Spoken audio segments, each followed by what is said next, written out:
Dear students, মই আজি তোমালোকলৈ আগন্তুক SSLC 2024 এক্সামৰ বাবে ম্যাথছৰ 45 টা MCQ লৈ আইছো তোমালোকে নিয়াৰিকে চাবা MCQ কিটা নাম্বাৰ 1 ত আছে 8 ৰ ঘনমূল 27 ৰ ঘনমূল আৰু 64 ৰ ঘনমূল এই তিনিটা যোগ কৰিলে তাৰ মান হ'ব অৰ্থাৎ 8 ৰ ইয়াৰ 2 হ'ব ইয়াৰ 3 হ'ব ইয়াত হ'ব 4 2 plus 3 plus 4 equal 9 অৰ্থাৎ অপচন ডি টু কাৰেক্ট আছে কোৱেশ্চন নম্বৰ 2 ত আছে সোৱা পৰিমেয় সংখ্যা 4 cube by 2 to the power 4 into 5 cube or দশমিক প্ৰসাৰণৰ দশমিক স্থানৰ পৰিসমাপ্তি হোৱা স্থানৰ সংখ্যা হ'ল এটো তোমালোকে চাবা 2 to the power 4 আছে গতিকে ইয়াৰ সূচকটো একে কৰিবৰ কাৰণে ইয়াত আৰু এটা 5 পূৰণ কৰিব লাগিব তেতিয়া আমি কি পাম 2 5 * 10 আৰু ইয়াৰ ঘাতটো 4 হ'ব 4 হোৱাৰ লগে লগে 4টা 0 আহিব অৰ্থাৎ 4টা সংখ্যাৰ আগফালে আমি কি দিব লাগিব পইণ্টটো দিব লাগিব হে কাৰণে কি হ'ব ইয়াৰ 4 পৰিসমাপ্তি হোৱা স্থানৰ সংখ্যা হ'ব 4 ঠিক আছে অপচন বি টু কাৰেক্ট হ'ব হিটো আছে সোৱা যদি এটা বহুপদৰ শূন্যকেইটাৰ যোগফল আৰু পূৰণফল p আৰু q হয় তেন্তে বহুপদটো হ'ব ইয়াৰ এটা কথা লক্ষ্য কৰিবা এই কোৱেশ্চনটোত এটা ইন্টাৰেষ্টিং কথা আছে কি এইটো কথাটো অলপ মিলি যায়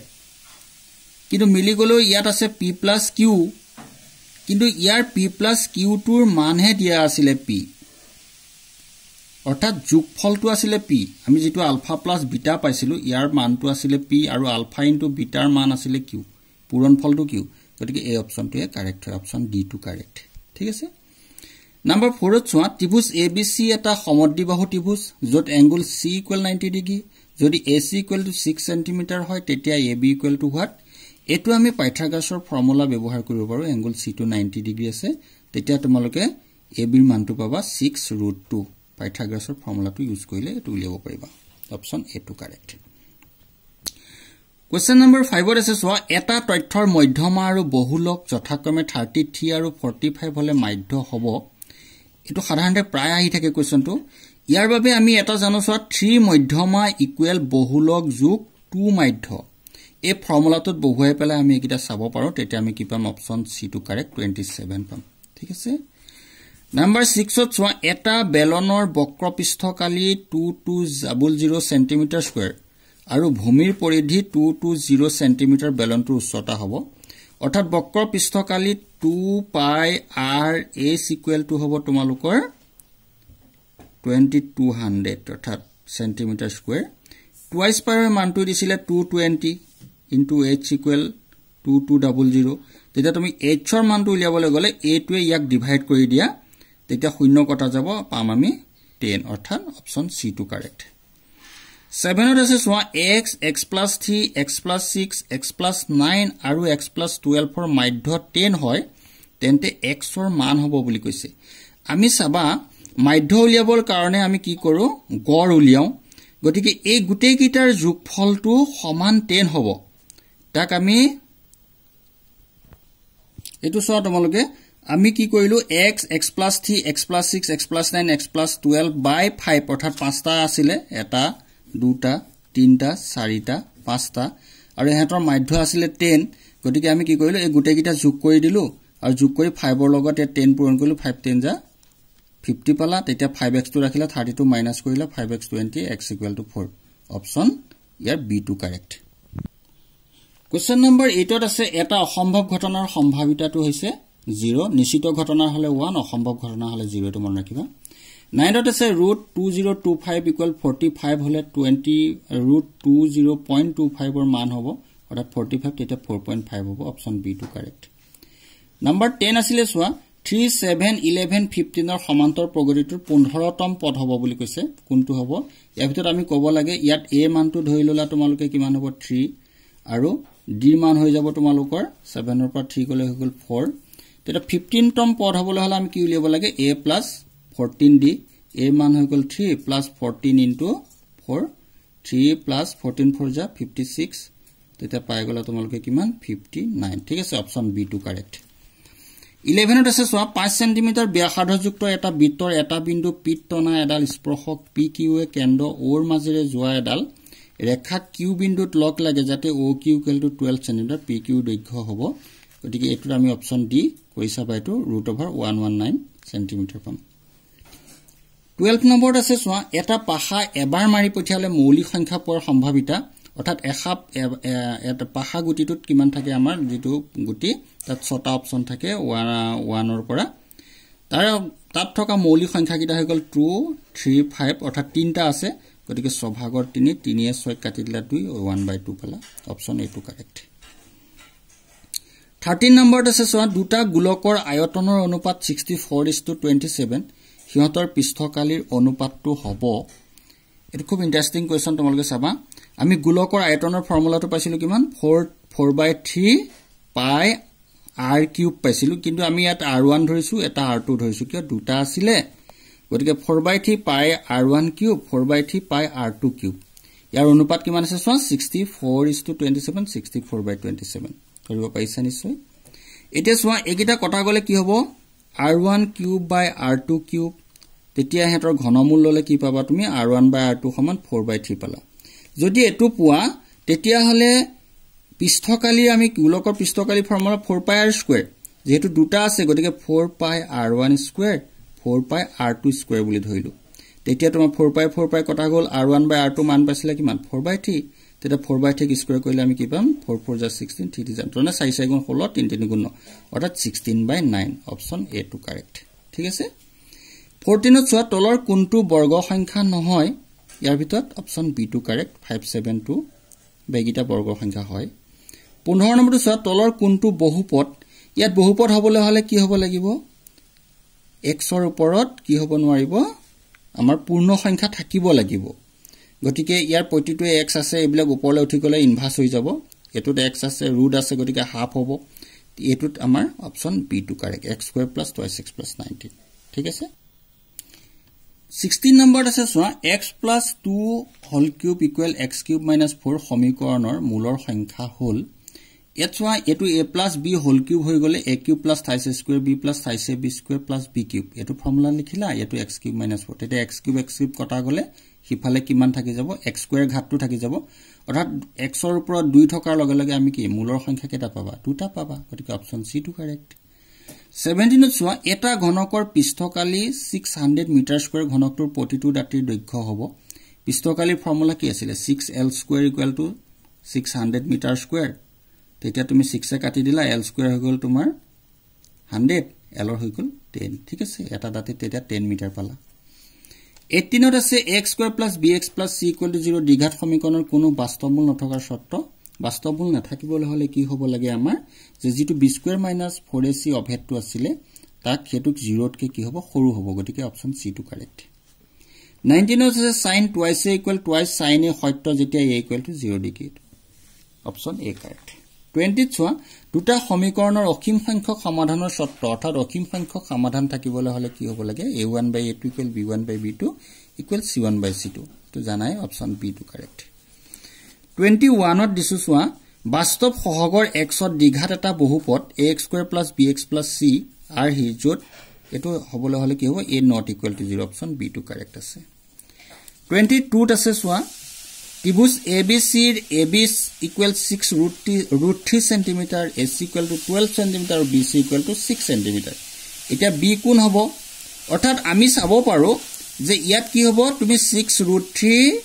স্কয়াৰ + 6 স্কয়াৰ কৰিলে কি পাবা 12 স্কয়াৰ হৈতে সমান হ'বলে যদি সমান হয় তেতিয়া হলে ই কি হ'ব পাইথাগোৰাছৰ সূত্ৰ মানি চলিলে বি অপচনটো বি কোণটো কিমান হ'ব 90 ডিগ্ৰী হ'ব লাগিব এটো অপচন সি টু কাৰেক্ট 23 ত আছে সোৱা এটা বৃত্তৰ স্পৰ্শকে ছেদ কৰা বিন্দুৰ সংখ্যা a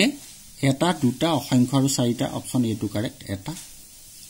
24 ত সোৱা ব্যাসাৰ্ধ r আৰু ডিগ্ৰী জোখত কোণ থিতা হলে এটা বৃত্তৰ বৃত্তকলাৰ কালি আমি কালিৰ ফৰ্মুলাটো জানোৱে θ/360 degree * πr² option A to correct 25 ত আছে x³ + bx² + cx + d ত্ৰিঘাত বহুপদটোৰ 0 আলফা বিটা গামা হলে আলফা বিটা গামাৰ মান হ'ব এটো হৈছে -d/a option D to correct 26 ত সোৱা খালি ঠাইত কিউৰ মান হ'ব p/q অৰ্থাৎ p মান দিয়া আছে 2 3 4 6 কিউৰ মান 24 16 12 আৰু এফালে ডেশ দিয়া আছে ইয়াত হ'ব তোমাৰ এটো পৰীক্ষা অনুপাত হলে কি হ'ব লাগে এতৰ অনুপাত দুটাৰ পূৰণফল একে হৈ থাকিব লাগে 2 24 48 3 16 48 4 48 6 লগত আন দিলে 48 হ'ব গতিকে মিলি গল অপচন ডি টু কাৰেক্ট 27 ত আছে a24 আৰু b -24 বিন্দু সংযোগী ৰেখাখণ্ডৰ মধ্যবিন্দুৰ স্থানাংক এটা মধ্যবিন্দু স্থানাঙ্ক বুলি কলে আমি কি জানো 2 প্লাস মাইনাস 2/2 4 প্লাস মাইনাস 4/2 তেতে কি হ'ব দুইটাতে 0 ওলাব গতিকে অপচন বি টু কারেক্ট 0 0 29 ত আছে তলৰ কোনটো বৰ্গ সংখ্যা নহয় 441 576 572 729 অপচন সি টু কাৰেক্ট 30 ত আছে সোৱা 38 13 243 সমান্তৰাল পগটো শেষৰ ফালৰ পৰা 20তম পদটো হ'ব অপচন এ টু কারেক্ট 148 28 টো ইয়াত থাকি আহিল গতিকে 28 টো পিছত দি আছে সোৱা 15 to 25 or শ্ৰেণী সূচক হল আমি শ্ৰেণী সূচক উলিয়ালে কি কৰো এ 15 আৰু 25 দুইটাকে যোগ কৰি 2 এৰে ডিভাইড কৰি দিও তেতিয়া কিমান পাম 40 ক 2 এৰে ডিভাইড কৰা 20 পাব অপচন সি টু কাৰেক্ট 31 ত আছে সোৱা -6 5 আৰু -2 3 বিন্দু সংযোগী ৰেখাখণ্ডৰ মধ্যবিন্দু a/3 4 হলে এৰ মান হ'ব ইতে সোৱা মধ্যবিন্দু সংযোগী ৰেখাখণ্ডৰ স্থানকিটা তোমাক ৰেখাখণ্ডৰ মধ্যবিন্দু দিলে a/3 4 তেতিয়া তোমালোকে কি কৰিবা -6 প্লাস মানে -2 হ'ব -2/2 ইকুৱেল কিমান হ'ব a/3 আকৌ ঠিক তেনে ধৰণে a + 3/2 অৰ্থাৎ 5 + 3/2 ইকুৱেল কিমান আছে 4 সোৱা পাছে তিনি 8 2 এ ডিভাইড কৰি দিয়া 4 পাবা এটো যেতিয়া কাৰেক্ট আছে আমি আমাক লাগে এটো হে ততে এটো কৰিবা -6 - 2/2 a/3 তেতিয়া -8/2 হলে -4 হ'ব ইয়াত -4 থাকিলে এফালে তোমাৰ a/3 তেতিয়া কিমান পাবা a = 3 4 * 12 -12 option B to correct 32 চোৱা sin a cos 90 degree - a plus cos a sin 90 degree - এৰ মান হ'ব তেতিয়া cos 90 ডিগ্ৰী - a হলে কি হ'ব sin a হ'ব তেতিয়া sin স্কয়াৰ হ'ব ইয়াত এফালে cos স্কয়াৰ হ'ব sin square plus cos square সমান 1 অপচন বি কাৰেক্ট 33 আছে এটা ঘড়ী মিনিটৰ কাটাডালৰ দৈৰ্ঘ্য 21 সেমি 10 মিনিটত ঘড়ী কাটাডালৰ দ্বাৰা ঘূৰণৰ কালি হ'ব 231 সেমি স্কয়াৰ এটো আগতেও দিছো তোমালোকক কৰি দেখাইছো মই 34 ত আছে 2.03 * 10⁻⁻5 ৰ মানটো হ'ব ইয়াত যেহেতু 10 ৰ ওপৰত সূচকটো -5 আছে গতিকে পইণ্টৰ ফালৰ পৰা পাঁচটা ঘৰ আমি আগুৱাই যাম গতিকে এটা 2 আছিলে আৰু চাৰিটা 0 দি দিলা point option B to correct so এই ফালৰ পৰা হিচাপ কৰি চাবা তোমালোকে পাঁচটা পাবা 1 2 3 4 5 ঠিক আছে এ 35 ত আছে 14p³ 28 p² সাধাৰণ উৎপাদক আমি এটো এসএফ উলিয়াব জানোৱে গতিকে এটো পাবা option B to correct 14p³ 36 ত আছে x + θy = 6 2x - θy = 2f সমীকৰণজোৰ সংগত অসংগত দুইটাই এটো সংগত হ'ব a1/a to not equal b1/b2 37 ত আছে 2x² - 4x + 3 = 0 দ্বিঘাত সমীকৰণটোৰ ভেদ নিৰূপক গতিকে ভেদ নিৰূপক উলিয়াবলৈ হলে আমি কি কৰিম b² - 4ac ইয়াত পাতি চাবা তেতিয়া কিমান পাবা -8 পাবা 38 ত আছে 8 3 - 2 এই সমান্তৰাল প্ৰগতিৰ প্ৰথম 22টা পদৰ যোগফলৰ কাৰণে তোমালোকে s = n/2 twice a plus n - 1 into d ফৰ্মুলাটো পাতিব লাগিব তাৰ বাবে তোমালোকে প্ৰথম পাই গলা a এৰ মান আৰু d এৰ মান উলিয়াই ললা 3 পা 8 মাইনাস কৰি অৰ্থাৎ -5 পাই গলা আৰু তোমালোকে n হৈ গল তোমাৰ 22 গতিকে ইয়াত 22 দি 2 11 জাৰ তেনেকে পাতি চাবা তো -979 পাবা অপচন এ কাৰেক্ট 39 ত আছে দুটা অংক বিশিষ্ট সংখ্যাৰ কিমানটা তিনিয়ে বিভাজ্য হয় 30টা অৰ্থাৎ তিনিয়ে বিভাজ্য হোৱা দুটা অংক বিশিষ্ট সংখ্যা কিটা লিখি ললা তাৰপিছত পাতি কৰি চাবা অপচন বি টু কাৰেক্ট 40 আছে তোমালোকৰ এক্সাম্পলত আছে 40 কোৱেশ্চনটো আছে 4 - 3 আৰু 8 5 সংযোগী ৰেখাখনৰ 3:1 অনুপাত অন্তৰ্গতৰ বিন্দুটো স্থানাংক হল এটো তোমালোকৰ এক্সাম্পলৰ পৰা উঠাই দিছো মই ইয়াৰ কাৰণে আমি জানো kx2 + x1/k+1 ky2 + y1/k+1 ইয়াত ফৰ্মুলাটো আমি পাতি দিলো তেতিয়া কি পাবা 70 এটো x ৰ বাবে এটো y ৰ বাবে 70 41 ৰ আছে 1 + tan θ + sec θ 1 + cot θ - cosec θ ইয়াৰ বাবে অপচন চাৰিটা দি আছে অপচন সি টু কাৰেক্ট 2 ওলাব 42 আছে এটো তোমালোকৰ লেসনৰ কোৱেশ্চনে হয় 42 ব্যাসাৰ্ধ r আৰু ডিগ্ৰী মাপত কোন থিতা হলে এটা বৃত্তকলা চাপৰ দৈৰ্ঘ্য আমি চাপৰ দৈৰ্ঘ্য সাধাৰণতে কি জানা θ/360 ডিগ্ৰী ইনটু টুৱাইস পাই r এটা এই অপচনটো নাই কিন্তু এই অপচনটো মই θ/180 কথা কৈছো 2 to 360 কাটি দিলা 180 ডিগ্ৰী অৰ্থাৎ θ/180 degree pi r option C to correct 43 আছে 2 4 2 3 5 1 ৰ মধ্যমা হল ইয়াক প্ৰথমতে এটা সিৰিজত সজাই লোৱা 1 2 2 3 4 5 তাৰপৰা অপচন কিটা এটা এটাকে কাটি যোৱা ইফালৰ পৰা ইফালে কাটা মাজত যিকিটা থাকিব তাক আমি কি কৰিম 2 + 3/2 অৰ্থাৎ 5 ক 2 এ ডিভাইড কৰি দিয়া কিমান পাবা 2.5 অপচন বি টু কাৰেক্ট 44 আছে মূল বিন্দুৰ পৰা pxy বিন্দুৰ দূৰত্ব হল এটো option B to correct √x² + y²। 45 ত দিছো সোৱা সাধাৰণতে এটো আহি থকা কোৱেশ্চন তিনিটা কেন্দ্ৰীয় মাপৰ মাজৰ এটা পৰিসাংখ্যিক সম্বন্ধ হল এটোৰ কাৰণে আমি যেটো ফৰ্মুলা আছে তাক অলপ মিলাই পেলাই দিছো বহুলক ইকুৱেল টু 3 মধ্যমা - 2 মধ্য অপচন সি টু কাৰেক্ট। ছাত্ৰসকল তোমালোকৰ বাবে মই আগন্তুক আহিবলগীয়া পৰীক্ষাৰ বাবে 45 টা এমসিকিউ আগবঢ়ালো তোমালোকে যদি মন দি সোৱা নিশ্চয় ইয়াৰ পৰা কেইবাটাও কোৱেশ্চন তোমালোকে পৰীক্ষাৰ পেপাৰত দেখা পাবা বুলি মই আশা ৰাখি আজিলে মোৰ ভিডিওটো সামৰণি মাৰিছো। Thank U.